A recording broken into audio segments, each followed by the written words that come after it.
વિરામ બાદ ફરી એકવાર આપનું સ્વાગત છે। વાત કરીએ મહત્વપૂર્ણ સમાચાર સામે રહ્યા છે। અમદાવાદ જ્યાં સરદાર સ્મૃતિ સ્મારક ખાતે સીડબ્લ્યુસીની બેઠક શરૂ થઈ ગઈ છે। રાહુલ ગાંધીની અધ્યક્ષતામાં આ બેઠક શરૂ થઈ ગઈ છે। બેઠકમાં તમામ દિગ્ગજ નેતાઓ ઉપસ્થિત છે।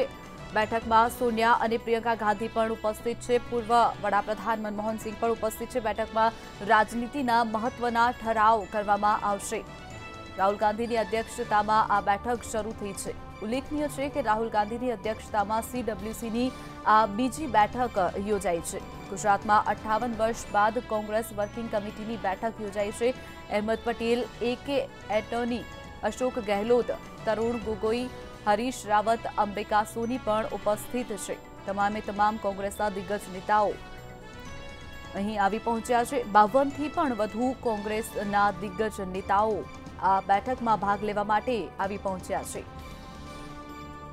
સીડબ્લ્યુસીની બેઠક હાલ શરૂ થઈ ગઈ છે। રાહુલ ગાંધીની અધ્યક્ષતામાં આ બેઠક યોજાઈ છે। બેઠકમાં કેટલીક મહત્વપૂર્ણ ચર્ચા કરવામાં આવી શકે છે। સાથે જ બેઠકમાં રાજનીતિના મહત્વના ઠરાવ પણ પસાર કરવામાં આવશે।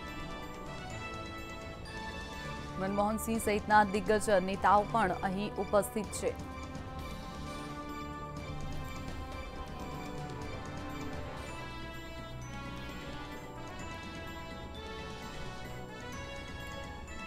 વાત કરીએ વધુ એક વખત ચર્ચામાં આપણે આગળ વધીએ। ચર્ચામાં આપણી સાથે ઉપસ્થિત છે અલ્કેશભાઈ પટેલ, રાજકીય વિશ્લેષક છે, ધર્મેન્દ્રભાઈ પટેલ, તેઓ પણ રાજકીય વિશ્લેષક છે।